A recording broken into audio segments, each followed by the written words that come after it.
L'homme le plus riche du monde est français et vous le connaissez tous. Il s'appelle Bernard Arnault. C'est peut-être le plus grand homme d'affaires que la France ait connu. Sa fortune s'élève à plus de 200 milliards de dollars, ce qui fait de lui l'homme le plus riche du monde, devant Jeff Bezos ou Elon Musk.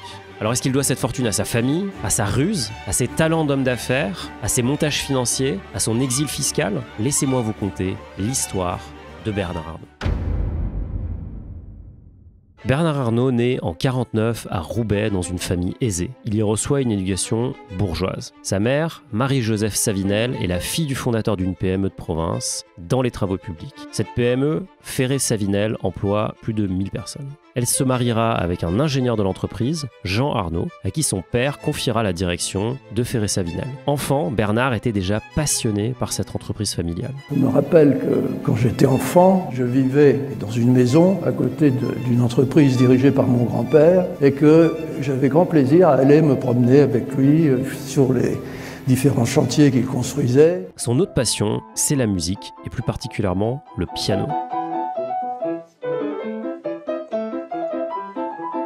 Mais Bernard n'a pas le talent nécessaire pour devenir pianiste professionnel. Il décide alors de tenter le concours de l'école polytechnique, le rate une première fois à cause d'un bras cassé et finira par l'avoir lors du deuxième essai. Il tiendra sa revanche lorsqu'il sortira major de sa promo en 1971. Dès la fin de ses études, Bernard Arnault rejoint son père dans l'entreprise familiale en tant qu'ingénieur. Il a alors seulement 22 ans. 4 années plus tard, son père lui demande de prendre la tête de l'entreprise à sa place. Bernard a alors seulement 26 ans. En 1978, dès l'année suivante, il convainc son père de vendre les activités de BTP de Ferré Savinel et de reconvertir l'entreprise dans la promotion immobilière. Son père, se rendant compte du génie de son fils, accepte immédiatement. La nouvelle version de Ferrinel se spécialise dans les appartements de tourisme à la mer ou à la montagne. Mais chérie, qu'est-ce que tu fais ? Je fais le tour du propriétaire.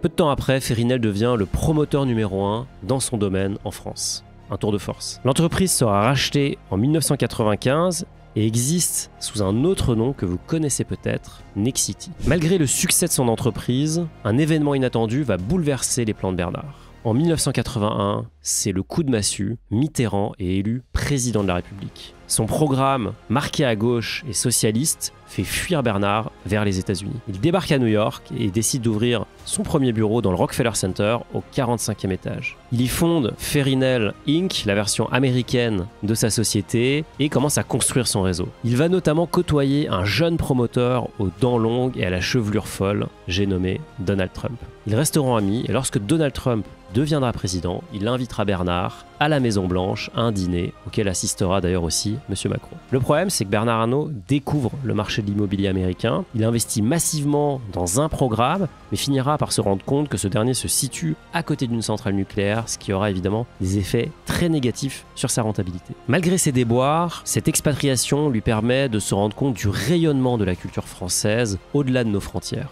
Une anecdote que Bernard aime raconter, c'est que en arrivant à l'aéroport Kennedy, il saute dans un taxi et il demande au chauffeur si ce dernier connaît le nom du président de la République. Il dit non, je ne connais pas le président français, mais je connais Christian Dior. En 1984, Bernard décide de rentrer en France. L'expatriation n'a pas été un grand succès, mais il y a appris deux choses, le business à la dure et la puissance des marques françaises. Dès son retour, Bernard se remet aux affaires. Fini l'immobilier, il veut aller dans l'industrie. Et il y a notamment un dossier qui va attirer son attention. C'est celui du groupe Boussac. Ce groupe, qui appartenait à l'État, détenait des ateliers de textile et des grandes marques comme Conforama, Le Bon Marché et surtout un fleuron du monde du prêt-à-porter de luxe, la fameuse marque Christian Dior. Malgré les aides de l'État, le groupe Boussac est déficitaire et il n'arrive pas à redresser la barre. L'État décide d'arrêter de remettre au pot et cherche des investisseurs pour relancer l'entreprise et essayer de minimiser l'impact social. N'oubliez pas, à l'époque, c'est Mitterrand qui est au pouvoir. Ce serait donc très mal vu qu'une entreprise détenue par l'État licencie des employés. Bernard Arnault est intéressé par le dossier et déjà relativement riche. Sa fortune s'élève alors à l'équivalent de 25 millions d'euros. C'est bien moins que la somme demandée par l'État. Bernard Arnault décide alors de s'associer à des banques et des partenaires pour réunir les financements nécessaires. Mais Bernard n'est pas le seul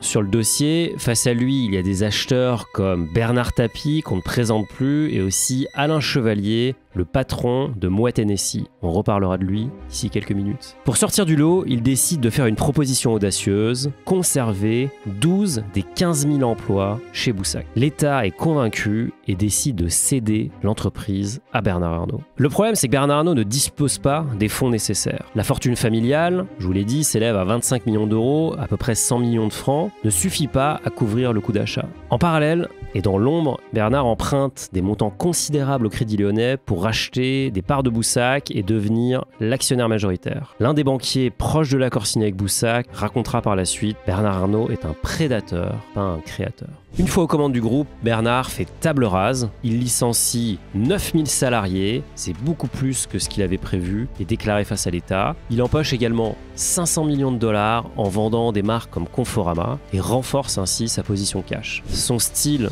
de pur capitaliste fait couler beaucoup d'encre dans une France socialiste et commencera à forger sa légende d'homme impitoyable. C'est la naissance du loup en cachemire.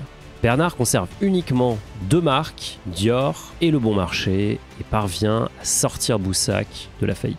Les affaires vont bien, très bien même, et 2 ans après ce fameux rachat, le cours de l'action a déjà été multiplié par 3. Il se retrouve à la tête d'une entreprise valant 8 milliards de francs en ayant investi 40 millions de francs de sa poche. Avec ce rachat, Bernard Arnault met la main sur Dior Couture, mais il lui manque encore une partie des bijoux, la section parfum de Dior. Cette dernière a été vendue à Louis Vuitton il y a quelques années, et Bernard compte bien remettre la main dessus. Un désaccord entre les dirigeants du groupe LVMH va lui donner l'opportunité parfaite de rentrer dans la danse. Et pour comprendre les déboires de LVMH, il faut revenir un siècle en arrière et regarder l'histoire de Louis Vuitton. La marque de maroquinerie légendaire Louis Vuitton a été fondée en 1854, s'était développée rapidement, mais connaissait depuis quelques années des fortes difficultés. Afin de remonter la pente, les héritiers ont décidé de nommer un PDG, Henri Racamier, le mari d'une des petites filles de Monsieur Louis Vuitton. Henri Racamier est un bon gestionnaire, il réussit à redresser la marque, notamment en mettant en place des stratégies qui sont encore utilisées aujourd'hui par la majorité des groupes de luxe. C'est lui qui en premier a compris l'intérêt d'aller sur les marchés asiatiques. Il a également compris en premier qu'il fallait contrôler les distributions en vendant uniquement dans ses propres boutiques et qu'il fallait faire des campagnes de pub iconiques. Pendant son règne, le chiffre d'affaires de Louis Vuitton est multiplié par 30, ce qui est remarquable. Et pour aller encore plus loin, la famille Louis Vuitton décide de s'associer à Moët Hennessy. Cette fusion a du sens. Moët Hennessy étant une maison de champagne de luxe, elle permet de créer un vrai champion dans le haut de gamme. Le problème, c'est que suite à cette fusion, le clan Louis Vuitton, représenté par Henri Racamier, et le clan Moët Hennessy, représenté par Alain Chevalier, encore lui, s'entendent mal. Henri Racamier va faire rentrer le loup dans la bergerie en proposant à Bernard Arnault de l'aider à devenir actionnaire majoritaire de LVMH. Sans le savoir, Henri Racamier vient de provoquer la chute de sa propre famille. En effet, tacticien hors pair, Bernard Arnault va jouer sur les 2 tableaux, à la fois avec la famille Louis Vuitton et la famille Moët Hennessy, pour les monter les uns contre les autres. Les 2 actionnaires étaient persuadés que grâce à Bernard Arnault, ils réussiraient à récupérer le contrôle sur le groupe. Il réussit à convaincre les 2 parties de lui céder des titres pour se construire une position plus grosse. Afin de prendre le contrôle définitif sur la société, il répète le même schéma que pour Boussac et lance une OPA hostile financée par le Crédit Lyonnais. Cette OPA est dite hostile parce qu'elle est réalisée sans le consentement du conseil d'administration de LVMH. Bernard Arnault va commencer à racheter les titres d'actionnaires partout dans le monde et donc encore faire monter son pourcentage de détention. Grâce à cette opération éclair, Bernard Arnault monte très rapidement au capital et devient l'actionnaire majoritaire. Il est désormais le seul maître à bord, actionnaire majoritaire, président du groupe et directeur général. Cette situation va pousser les héritiers Louis Vuitton vers la sortie et encore asseoir son pouvoir. Nous sommes à la fin des années 80 et Bernard Arnault a atteint son objectif. Il a pris le contrôle de Louis Vuitton et réunit sous un même toit Christian Dior Couture et Parfum. C'est le début de l'empire LVMH. Pour résumer, Bernard Arnault a racheté le groupe Boussac pour mettre la main sur Dior et c'est grâce à Dior qu'il a pu racheter LVMH. À l'heure actuelle, la famille Arnault possède 97,5% de Dior. Dior, en contrepartie, possède 41,5% d'LVMH. Et la famille Arnault possède également 6,7% de LVMH directement. Grâce à cela, il contrôle la gouvernance et possède plus de 60% des droits de vote du groupe LVMH. Dès son rachat dans les années 80, Bernard Arnault a une vision claire pour LVMH. Il veut en faire le plus grand groupe de luxe au monde. Sa stratégie, c'est de racheter des marques mythiques et de les faire grossir. Aujourd'hui, il possède plus de 70 marques dans des secteurs extrêmement variés. Et ces marques vous les connaissez tous. On peut notamment citer Céline, Guerlain, Kenzo, Berluti. Et ça, ce ne sont que les marques françaises. Parmi les marques étrangères, il y a Marc Jacobs, Fendi, des maisons d'horlogerie comme Tag Heuer, Hublot ou encore Bulgari. L'horlogerie est un secteur clé pour LVMH. En 2020, il réalisera peut-être sa plus belle opération, en tout cas sa plus grosse, le rachat de Tiffany's pour 14,7 milliards de dollars. Le groupe LVMH est hyper diversifié à travers des marques de vins, de spiritueux, de montres, de joaillerie, d'hôtels et surtout de mode et de maroquinerie. Cette dernière partie représente 48% de ses ventes. À l'heure actuelle, LVMH continue sa stratégie d'acquisition et pourrait bientôt effectuer d'autres opérations de rachat. Il se murmure notamment que Richemont, le propriétaire de la maison Cartier, serait dans le viseur de Bernard Arnault. Malgré ses succès, tout ne réussit pas à Bernard Arnault. En 2001, il perd son match face à François Pinault dans ce que les médias appelleront la guerre du sac à main. Au cœur de cette guerre se trouve Gucci. LVMH tente de l'acquérir, Gucci appelle alors à son secours François Pinault. Ils émettront des nouvelles actions que Pinault rachètera, ce qui diluera la participation de Bernard Arnault et l'empêchera de prendre le contrôle. Estimant avoir été manipulé, il portera l'affaire devant la justice. Cela peut paraître culotté, surtout quand on connaît son passif et ses propres manœuvres pour prendre le contrôle. L'autre échec de Bernard Arnault, c'est le rachat avorté d'Hermès. En 2011, LVMH tente de prendre le contrôle de cette maison mythique en achetant des actions sur le marché. Du jour au lendemain, Bernard Arnault se retrouve avec 17% du capital. Les héritiers Hermès font front et décident d'affronter l'agresseur afin de garder le contrôle. Finalement, LVMH vendra ses parts en 2017 et abandonnera la partie. Mais Bernard Arnault ne fait pas que racheter des marques, il crée aussi des synergies entre les différentes maisons. Ainsi, il arrive à maximiser le potentiel et la valeur de chacune de ses marques. Son obsession, c'est que l'attrait d'une marque soit toujours aussi fort dans 10 ans. Il a déclaré que c'était la clé de son succès. Extrêmement présent dans la gestion du groupe LVMH, il s'implique personnellement dans la décoration des boutiques, comme celle de Louis Vuitton située place Vendôme, qu'il décrit comme une maison exceptionnelle reflétant l'univers de la marque. D'ailleurs, si vous allez dans un magasin LVMH un samedi, vous y croiserez peut-être Monsieur Arnault qui fait sa tournée afin de réarranger les présentoirs à sac et faire des suggestions aux vendeurs. C'est un perfectionniste et un énorme bosseur. Dans la veine d'Henri Racamier, il a énormément misé sur l'international, notamment la Chine et les États-Unis. Il est tellement convaincu par le marché qu'il y a notamment ouvert une usine Louis Vuitton que son ami Donald Trump est venu inaugurer. Cette stratégie a permis à LVMH de devenir le leader du luxe et la deuxième plus grosse société européenne derrière Novo Nordisk. À l'heure où j'enregistre cette vidéo, LVMH vaut 385 milliards d'euros. Cette valorisation énorme s'explique notamment par le revenu colossal que LVMH a réussi à générer en 2023, plus de 86 milliards d'euros. La croissance météorique d'LVMH a permis à Bernard Arnault de se hisser au sommet du classement des hommes les plus riches du monde. Cet entrepreneur du luxe devance des entrepreneurs de la tech comme Bezos, Musk, Zuckerberg ou encore Gates et Ellison. Sa fortune est très liée à l'action LVMH, elle fluctue donc en fonction de la performance boursière de son entreprise. D'ailleurs, si vous êtes investisseur vous-même, votre patrimoine peut également énormément varier en fonction de la performance de vos investissements et ça peut vite devenir compliqué de suivre tout ça. C'est pour ça que j'ai créé Finari. Finari, c'est la première plateforme qui vous permet de centraliser votre patrimoine, suivre votre budget. Concrètement, vous pouvez connecter tous vos comptes bancaires, PEA, assurance vie, compte titres et avoir les performances de façon automatique. Grâce à nos analyses, vous allez pouvoir baisser vos frais, optimiser vos placements et atteindre vos objectifs plus rapidement. Vous pouvez aussi gérer votre budget en catégorisant des transactions, en créant des objectifs et en vous débarrassant des dépenses inutiles. Pour tester Finari, c'est gratuit et ça se passe juste ici. Pour revenir à LVMH, la société s'est énormément développée depuis les années 90. Son cours en bourse, lui, a explosé au cours des 10 dernières années. Mais Bernard Arnault est un investisseur long terme, il l'a dit lui-même lors d'une assemblée générale de LVMH. Il ne regarde pas tant que ça les fluctuations boursières de l'action, il vise seulement le long terme.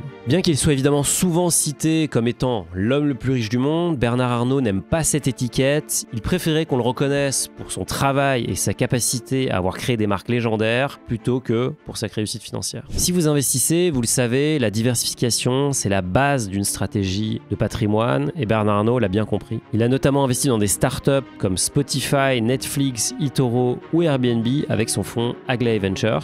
C'est également un grand collectionneur d'art moderne et contemporain. Il a notamment fait construire la fondation Louis Vuitton pour exposer sa propre collection. Il investit également dans l'immobilier et possède notamment une île aux Bahamas, un hôtel particulier dans le 7e arrondissement de Paris, une villa à Los Angeles, ainsi que plusieurs domaines viticoles. Comme tout bon milliardaire qui se respecte, il a aussi ses médias comme Les Échos, Le Parisien, L'Opinion, La GFI ou encore Challenge. Il est également convaincu par la crypto puisqu'il a recruté Vanessa Grillet, une ex du protocole AAV, pour gérer les investissements crypto du fonds Aglaé. Et enfin, il possède aussi un yacht exceptionnel nommé Symphony et estimé à plus de 130 millions d'euros. LVMH, c'est le travail d'une vie pour Bernard Arnault. Il est donc primordial pour lui que la transmission se fasse selon ses règles. Et c'est pour cela qu'il a pris les mesures nécessaires pour que son empire puisse prospérer et continuer à exister au sein de sa famille. Il a récemment fait voter les actionnaires LVMH pour relever l'âge minimum pour le président à 80 ans afin qu'il puisse garder le contrôle, mais il sait qu'un jour, il devra passer le flambeau. Et ce flambeau, il veut le transmettre à l'un de ses 5 enfants, parmi lesquels on compte Delphine, qui a épousé Xavier Niel. Elle dirige aujourd'hui Christian Dior Couture. Son fils Antoine, quant à lui, dirige Christian Dior SE. Il a également 3 fils issus d'un second mariage. Il y a notamment Alexandre, qui est le directeur exécutif de Tiffany's, Frédéric, qui dirige la maison Tag Heuer,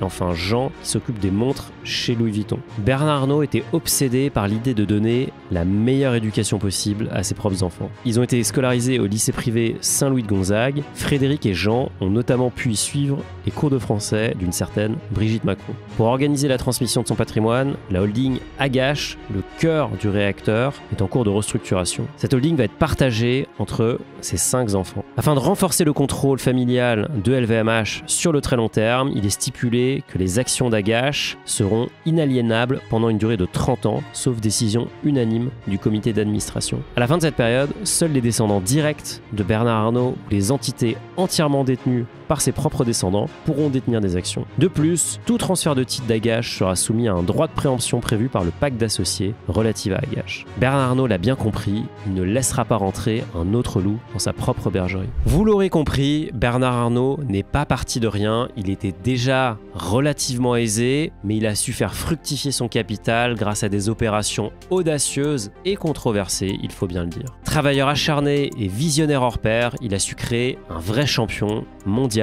ici en France. Aujourd'hui, LVMH, l'équivalent d'un ETF luxe, semble absolument inarrêtable. Certains verront en lui un loup, d'autres verront en lui un orfèvre. Voilà, j'espère que vous avez aimé cette vidéo, on y a mis beaucoup de travail et de recherche, donc si vous voulez en voir d'autres, pensez à vous abonner à la chaîne Finari. Et pour voir plus de contenu sur les finances personnelles, rendez-vous juste ici.